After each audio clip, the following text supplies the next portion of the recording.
I was lying on that cold hospital floor, gasping for air, thinking, this is it. This is how I die. And you know what haunted me most in that moment? The signs were there for weeks, maybe months. I just chose to ignore them. Have you ever felt something wasn't quite right with your body, but brushed it off as just getting older? That decision nearly cost me everything. My name is Robert, and this is the story of how I almost didn't live to see my 70th birthday, and the warning signs I wish someone had forced me to recognize. I'm 68 now, living in a small town just outside of Boston with my wife of 43 years, Linda. I've got 3 grown children and 5 grandkids who mean the world to me. I spent most of my life working as a high school teacher, history and government. Before retiring 7 years ago, I was never what you'd call an athlete, but I wasn't in terrible shape either. A little overweight, sure. Who isn't at our age? Blood pressure a bit high, but controlled with medication I sometimes remember to take. You know how it is. I thought I was doing fine, taking my grandkids fishing on weekends, working in my wood shop, enjoying the retirement I'd spent decades earning. My father had died of heart disease at 72, and somewhere in the back of my mind, I knew I was probably heading down the same road, but I figured I had time, plenty of time. Then again, don't we all think that? That we'll deal with our health tomorrow or next week or after the holidays. I was sitting in my doctor's office for my annual physical last year when he frowned at my chart. Robert, he said, your numbers aren't looking good. But I'd heard it before. High cholesterol, borderline diabetic. Take this pill. Try to lose some weight. The usual song and dance. I nodded and smiled and promptly went back to living exactly as I had been. That was my first mistake. It started so gradually I barely noticed. About 6 months after that checkup, I began feeling unusually tired after my normal activities. Just mowing the lawn left me winded. I had to stop halfway through to catch my breath. Getting old, I told Linda with a laugh. But inside, I was a little concerned. This wasn't normal tired. This was bone-deep exhaustion, the kind where you sit down for just a minute and wake up 2 hours later, not remembering falling asleep. That was warning sign number 1, unusual fatigue. Not just tired at the end of a long day, but exhausted doing things that used to be easy. The kind of fatigue that comes on suddenly and doesn't improve with rest. I ignored it. Then came the second sign, something I now know is classic but didn't recognize at the time. I started waking up in the middle of the night, feeling like I couldn't catch my breath, like I was drowning, but there wasn't any water.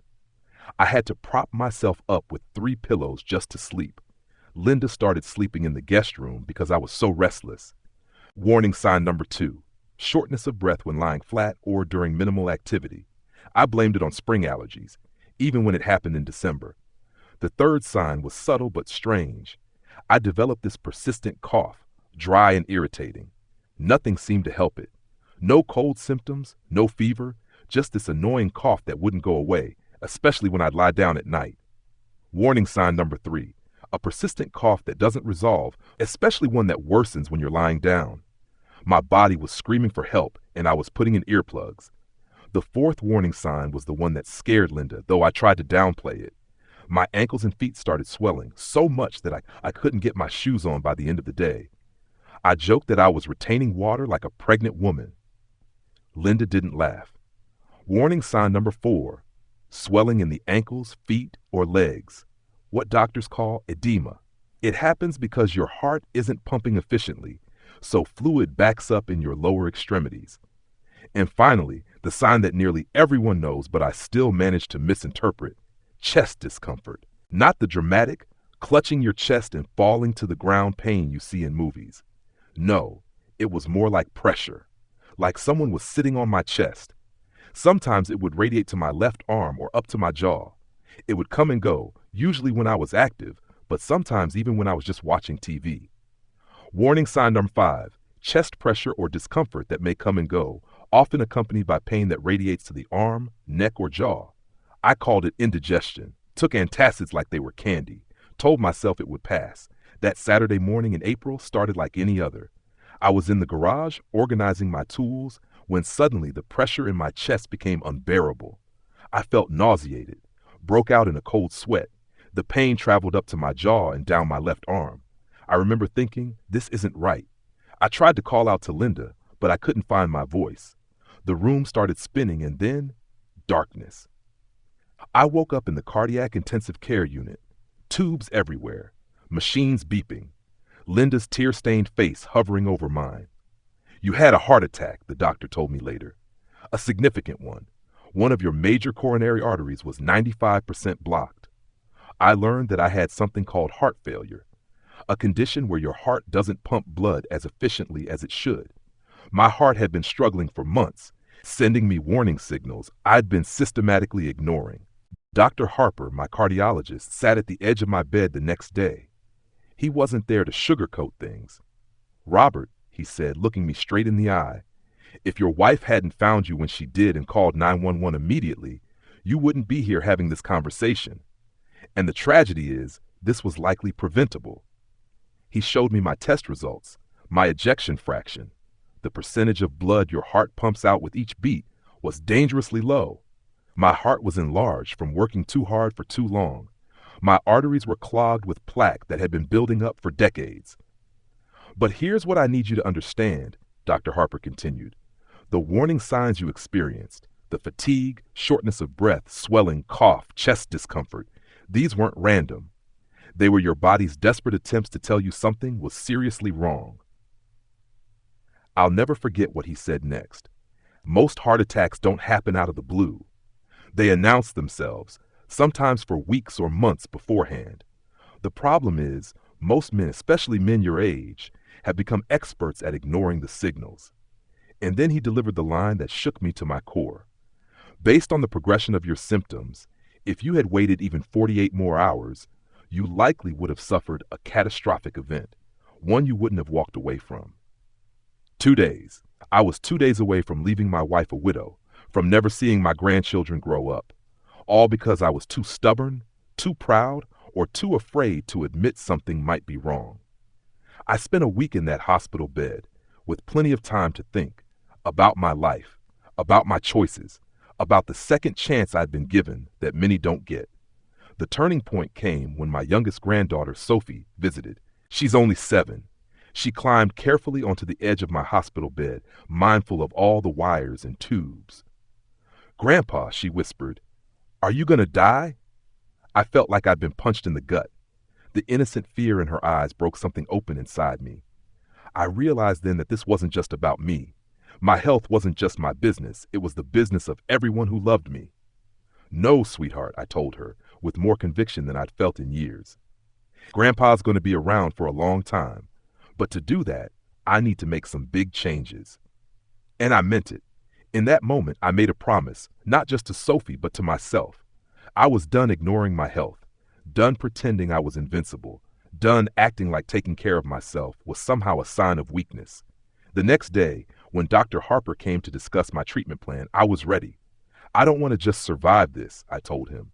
"I want to fix it, whatever it takes."